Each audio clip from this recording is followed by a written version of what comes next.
Thank you, sir. Firstly, I apologize for my delay, and I will take over the matter of talking about examination of preterms. It's because we need to treat this, otherwise they can lead to birth complications. This is a small video just to show you how the examination is done. I generally prefer to use a small sugar pellet in the mouth, not for the examination, generally for the laser, because it keeps the child happy, the parents happy, the child is fed, there are no stress levels, and we go ahead with our procedure rather smoothly. Now, what is the dilatation done with? Dilatation is done with a combination of 2.5%, that is 1/4 the dose of the adult phenylephrine with tropicamide 1%, or a combination of cyclopentolate 0.2% with phenylephrine 1%. Generally put in tropicamide every 15 minutes for an hour, and the last part you use the dilated phenylephrine, which gives you good dilatation to carry on with. This is because we know that there are several toxicity issues with these drugs.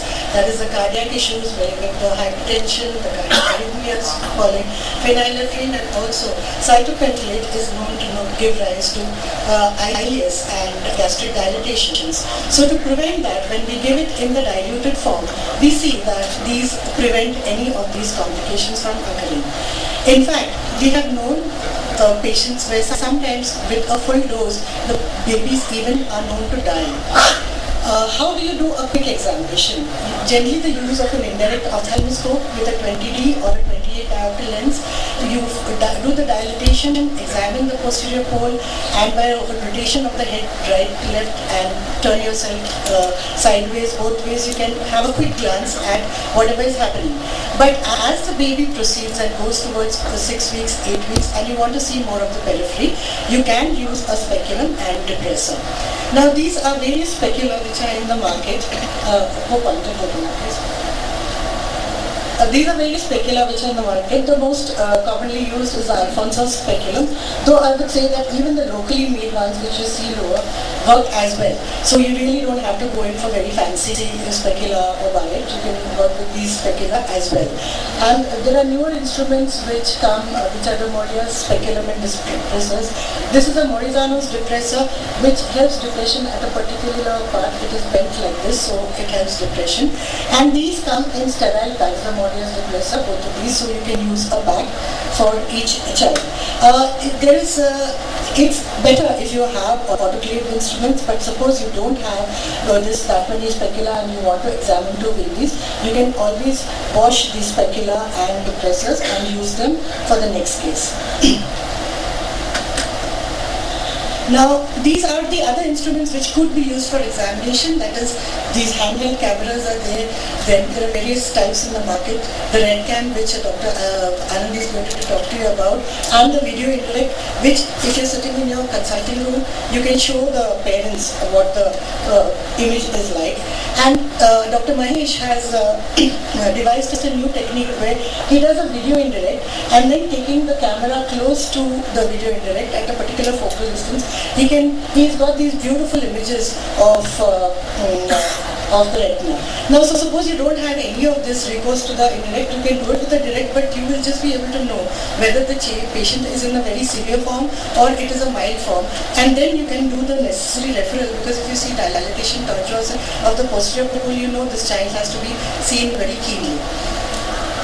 So, the pictures also don't need a RedCam, because I do all my pictures on a fundus camera because I don't have a RedCam.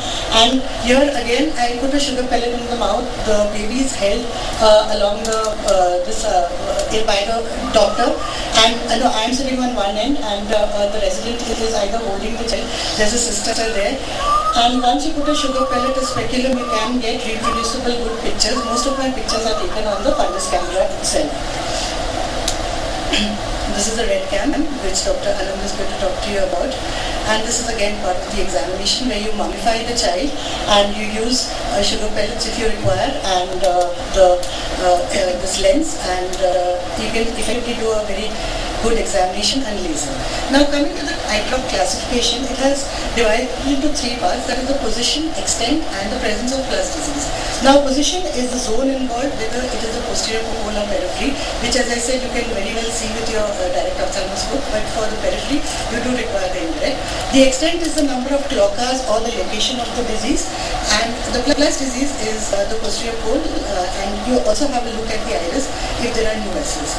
So according to the zones, there are three zones, and this is the first zone, which is two diopters from the optic disc scribing a circle around. Then from the edge of this to the nasal ori, this is the second circle, this is zone 2, and whatever is left is zone 3. So we know that whichever is there in the zone 3 is got the best prognosis, because this is the least fulminant, but anything which is in zone 1 is the most fulminant form of disease.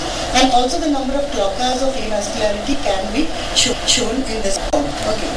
Coming to the staging, there are 5 stages as we know. This is stage 1, which is a demarcation line, as you see. That is a white line separating the vascular from the avascular retina. Then it goes into heavy arborizations along this line, which is the stage 2. Then you come to the stage 3, where it leaves the surface of the retina and there is an extraretinal proliferation into the vitreous, and this is where you pick it up in most of the threshold cases to do the treatment. But in the other forms, you prefer to do it at stage 2 and pre-threshold. This is stage 4, where it starts going heavily into the vitreous. There is traction on the retina. If it's on the nasal side, it is 4A, and if it's on the temporal side, it's 4B. And then comes the final stage, where the entire retina gets lifted up, and if it is left like this and not treated, it goes into this form, which is a form of cicatrization, where you find that the retina has closed up either behind or in front, and then you categorize the funnels according to that. Now, there is another form of ROP, which is the most fulminant form, which was named as a rush disease type 2 fulminate ROP earlier, but now it is called as eye drop.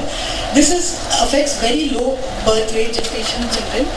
Generally, there is a zone 1 plus with iris new vessels, and the problem with these children is that there is a rapid progression of this disease, and it manifests as early as 3 weeks. That's the reason why Dr. Sumitra also told you that you have to examine them earlier also than the 30-day period, and it goes into alarming stages of cicatrization by 6 to 8 weeks, and eye drop does not characterize this form of ROP. Now, these are other few pictures to show you the disease. That is this active tunica vasculitis and heavy proliferations over here, ending just at the arcade. Now, this is what is plus disease. There are a few more. Plus disease is dilatation, tortuosity of vessels in the posterior pole, and this is also associated with certain amount of rigidity of the iris, and pupillary engorgement, and sometimes the vitreous phase. And what is pre-plus? Pre-plus is a form which is just above plus. That is, there will be. These are very fulminant forms of ROP. Here you see there is already a blood.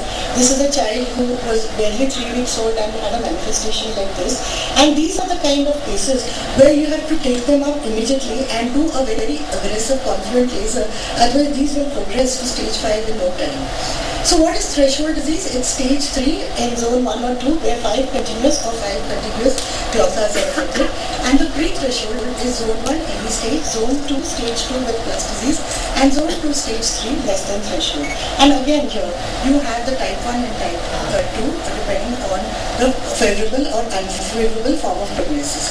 Now, certain other terminologies is what is called as a popcorn or hot dog.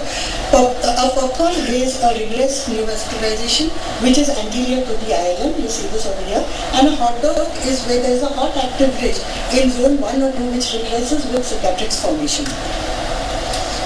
So generally we find that the time of occurrence of the disease is between 4 to 5 in cases which go in for threshold treatment, and by 4 to 6 weeks in threshold.